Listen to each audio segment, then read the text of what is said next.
enseigné et les gens étaient heureux. Et voici que le soir tombe. Notre ami là s'appelle Jésus.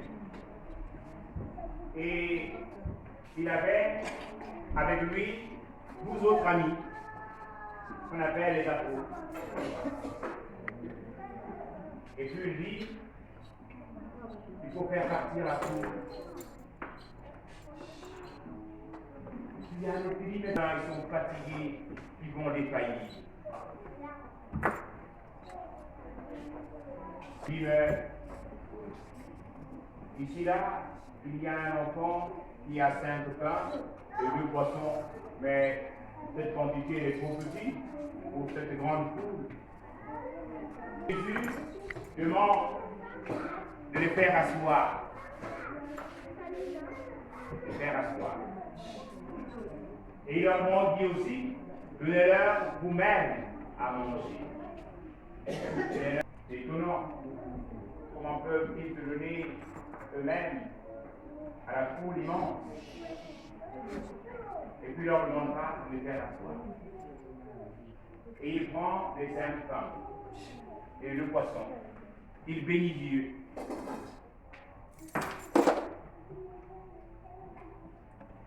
Et ensuite,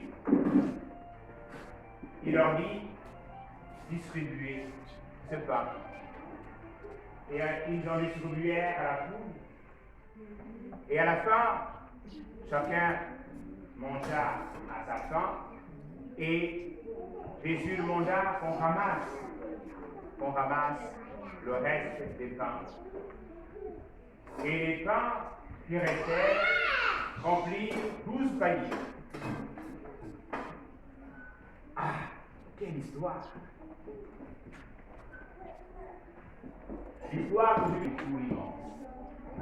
Et au terme, il reste 12 paniers de pain. Dieu nous aime. Dieu ne veut pas que nous puissions mourir à cause de la faim. Et je bénis Dieu pour la chorale Saint-Geneviève d'avoir choisi de venir dans cette maison où aucun enfant ne meurt. Cette maison est l'expression de l'amour de Dieu pour notre humanité. Et nous devons les aimer. Et ces enfants qui sont ici, ils sont aimés. Dieu les aime. Et l'amour de Dieu n'est pas une idée, c'est une réalité. Par ses papas, ses mamans, ses grands frères, ses grandes sœurs, tout ce monde qui vient ici, vient vivre l'amour de Dieu. Jésus, pour multiplier le pain, il demande, qu'avez-vous? Miracle sans nature. Et le miracle de cette maison, c'est une maman qui a cru qu'il est possible de donner de la vie à des enfants.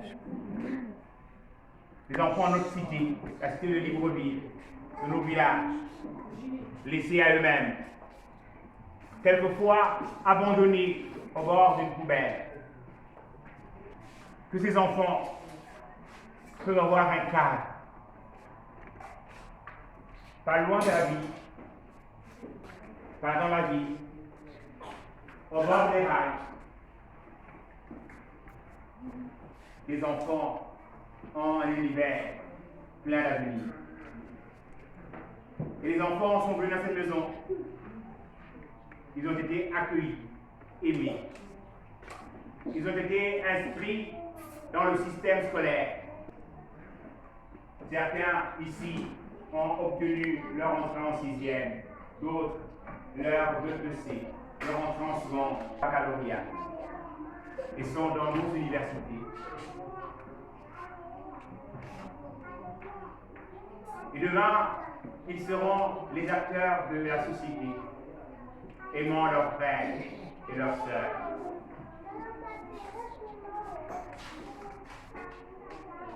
Oui, le Seigneur, aujourd'hui encore, il multiplie les pains. Aujourd'hui encore, il nous demande, qu'avez-vous? nous avons 5 pains et 2 poissons. Le pain, il est un aliment ordinaire. N'est-ce pas que la prière que Jésus a enseignée à ses apôtres, qui lui demandèrent un jour, apprends-nous à prier. Et il leur dit, quand vous priez, dites, Père qui es aux cieux, que ton nom soit sanctifié, que ton règne vienne, que ta volonté soit faite sur la terre comme au ciel. Et il exprima une grande demande. Donne-nous aujourd'hui notre pain de salut. Et commence du temps ensemble. Nous sommes des copains. Et ma mère me disait, à mon petit frère, que le pain, on ne le mord pas. On étions prendre son pain et puis le mettre à la bouche, on disait, on ne mord pas. Donc le pain est quelque chose de bien ici. Il a parlé comme Jésus. Rompre le pain. Tu prends le pain et avec tes 2 mains, tu le casses, tu le romps. C'était un signe d'ouverture, un signe de partage, d'une disposition au partage. Je rends le pain. Quand nous étions petits, il y a une, je peux demander au partage. Partage. Et quand on voulait le faire parce qu'on avait faim, surtout quand nous apprenait matin et soir. Il n'y avait pas de soir. 3 vertus théologales qui font de lui un chrétien. Un peu comme au village. Quand on faisait la cuisine au village, il n'y avait pas le gaz. On prenait le bois et on prenait 3 pierres. 3 pierres. Et sur ces pierres-là, on déposait la marmite. De la marmite. Et ces pierres, pour le chrétien, s'appellent la foi, l'espérance et la charité. La foi, l'espérance et la charité. Pour donner à cette maison d'exister, il fallait y croire. Une maman a eu la foi. Mais, comme dit l'apôtre Paul, je ne peux pas dire que je crois en Dieu si je n'aime pas mes frères et mes sœurs. Ayant la foi, elle a eu aussi la charité, l'amour. Et en ayant la foi et l'amour, elle a espéré. Elle a même pensé qu'un jour, comme aujourd'hui, la joie, résonner du Seigneur, du 2 et au 3. Noël c'est la fête, Noël c'est la joie, chanter dans ma tête, Noël notre foi. on va reprendre.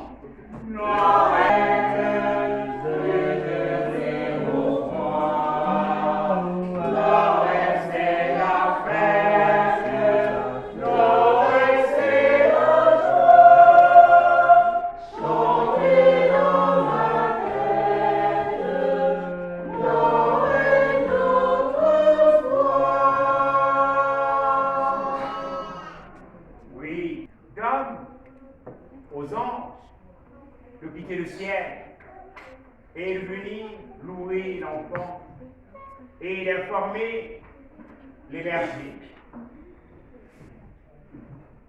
qu'un enfant est né. L'enfant est un monde voué à la mort.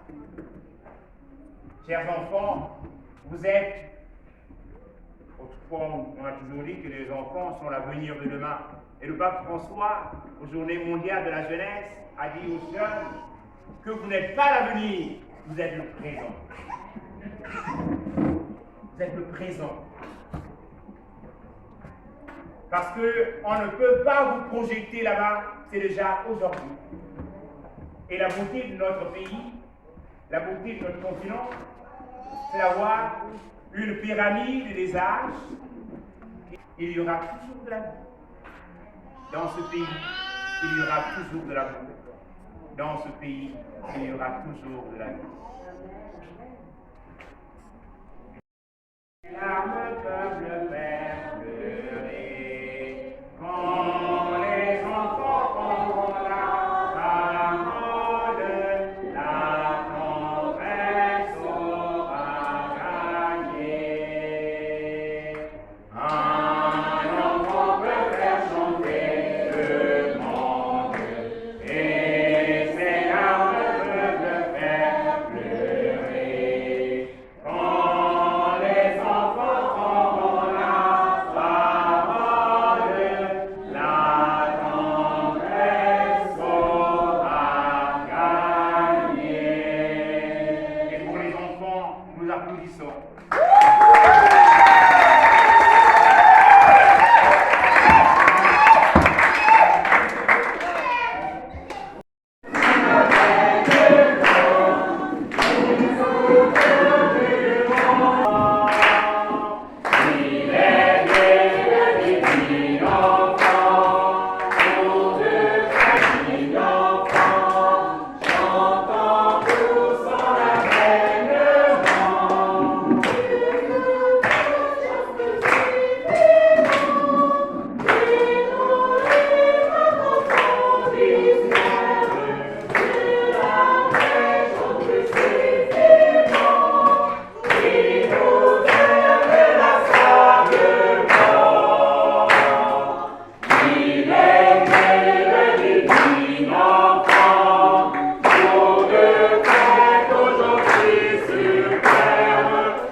Je m'appelle Madame Pambou Pierrette.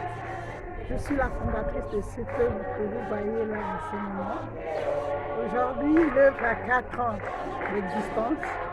Je suis à 72 enfants. L'âge varie de 2 mois et demi à 17 ans.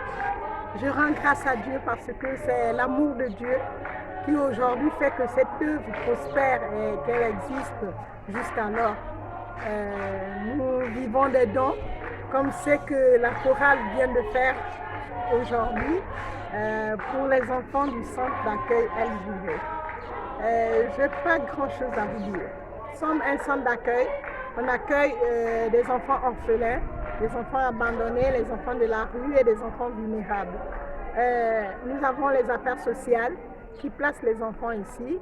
Il y a des gens, lorsqu'un enfant est abandonné, on ramasse, ils vont à la gendarmerie, ils font la déclaration, ils vont aux affaires sociales et on vient le placer ici parce qu'on est un centre d'accueil. On a des enfants vulnérables, on a des parents aussi qui abandonnent des enfants ici. Des enfants qui sont abandonnés il y a 4 années, 3 années. Donc je veux dire par là, les enfants vulnérables, il y a un peu l'abandon parental. Parce que dans nos mœurs, quand moi, la sœur, je meurs, si mon frère laisse les enfants, automatiquement, mon frère, je récupère les enfants de mon frère. Avec les difficultés actuelles, il y a un saut de pauvreté élevé et que les gens ne le font pas sciemment.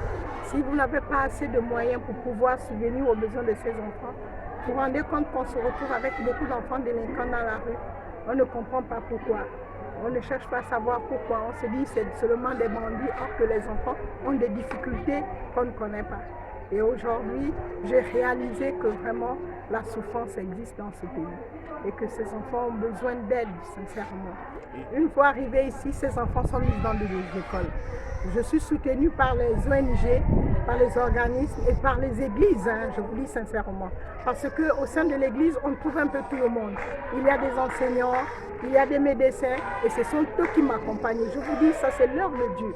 LJV, c'est l'œuvre de Dieu parce que grâce aux gens de l'église et des ONG qui m'accompagnent, je ne reçois pas de subventions. Je vous dis sincèrement, c'est Dieu lui-même qui est au contrôle de ce centre. Les enfants ont la joie parce que parmi ces enfants, beaucoup n'avaient jamais été scolarisés. Il a 10 ans, 14 ans, il n'a jamais été à l'école primaire. Aujourd'hui, ces enfants ont retrouvé l'amour, la joie et l'espoir de leur vie étant ici. Parce qu'ils ont des familles qui les accompagnent. Ils ont retrouvé une seconde famille. Ils ont des papas, des mamans qui les soutiennent nuit et jour pour que ces enfants deviennent des élites de demain. Et leur éducation vient de tous ceux qui viennent les soutenir. Leur santé est soutenue par ces personnes-là de bonne volonté qui ont l'amour pour aider ces enfants. Je dirais vraiment, mes chers frères et sœurs, l'amour de Dieu que nous avons, qu'il a inculqué dans nos cœurs, qu'on ne cesse d'aider ces enfants. Ils sont dans le besoin. Grâce à vous, ces enfants ont de l'espoir. Ils ont de l'avenir. Il y a des ministres de demain là. Il y a des directeurs. Ces enfants ont du potentiel. Seulement, c'est le manque de moyens qui fait en sorte que ces enfants se sentent désespérés. Et je dis encore merci pour tout ce que vous faites. Et j'espère que ce ne serait pas la dernière fois et la première fois. Continuez sur cet élan. Et vous le faites pour le bienfait de notre pays. Parce que ces enfants, c'est l'avenir de ce pays. Les enfants, nous avons besoin d'un aumônier. Nous avons toutes les églises parce qu'on est ouvert à toutes les églises. Mais les enfants sont catholiques, sont baptisés comme nous. Et nous souhaiterons avoir un aumônier pour notre centre. C'est pour ça que nous attirons l'attention du Monseigneur Dibaba pour l'éducation réalisée de cet enfant. C'est ce qui est à la base, au centre de la vie de ces enfants, pour éviter que ces enfants se perdent en chemin. Parce qu'il faudrait que Dieu contrôle leur vie ici au centre. Nous sollicitons sincèrement un aumônier le plus rapide. Ils sont deux. Elle est née le 3 janvier, lui est né aujourd'hui. Il s'appelle Farel. En ce jour pour l'année, nous vous suivrons par l'heure. Sans cri, prospérité.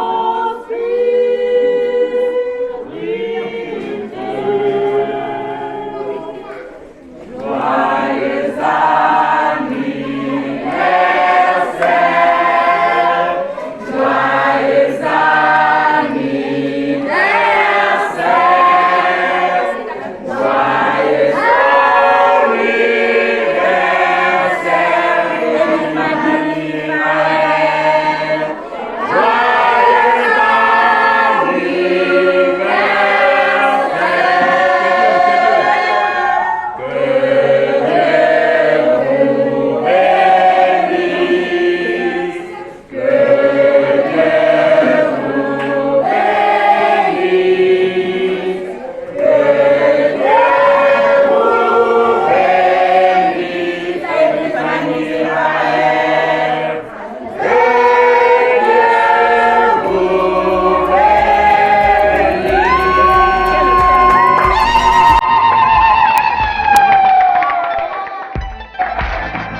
Moi, c'est Jélina.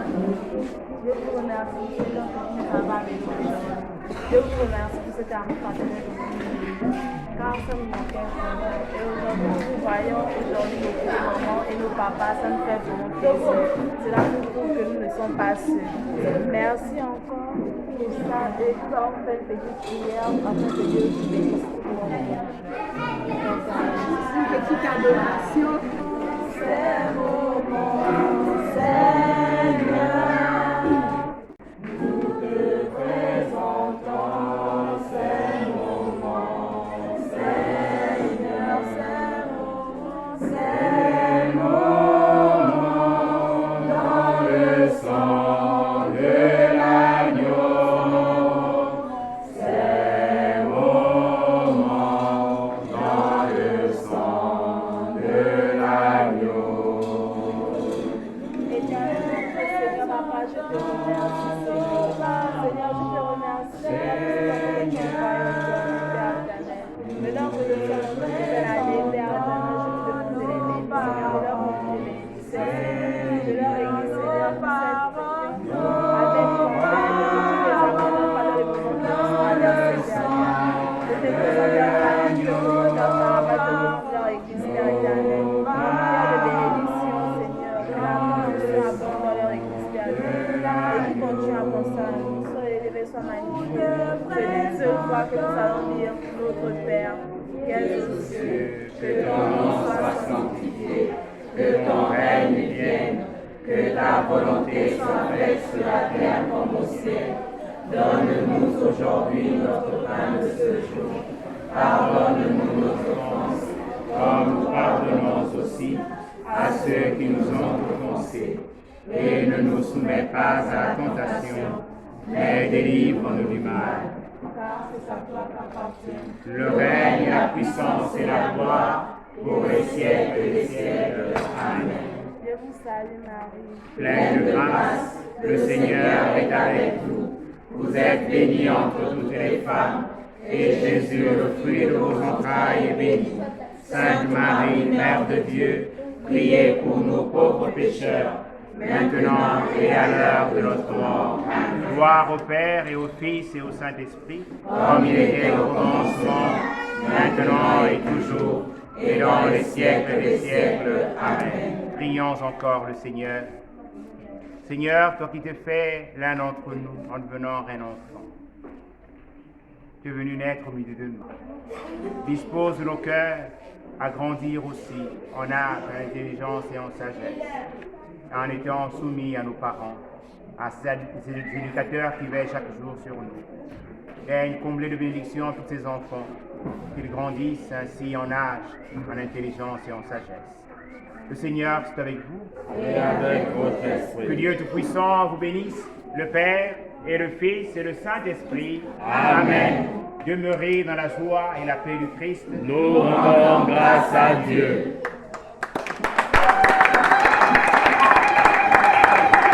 Et oui, le Seigneur est bon. Je veux lui chanter mon amour. Quelqu'un nous attend, dans ce beau pays-là. Quelqu'un nous attend dans le paradis.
été très satisfaite de cette journée-là avec les orphelins du centre d'accueil Elviré.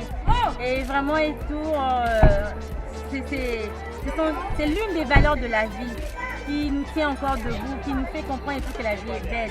C'est l'amour que l'on partage entre nous et cette différence qui est noyée en fait dans cet amour-là. Et j'invite tout le monde à vivre ce moment dans ce genre de milieu, là où vraiment le Christ est. Amen. Alors, tout est parti de la Noël.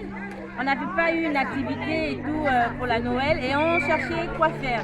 Alors, on avait déjà eu un enseignement sur la crèche l'année dernière avec le Père Victor et ça nous a en fait emmené à venir dans un orphelinat, vraiment en représentant cette crèche-là comme l'orphelinat.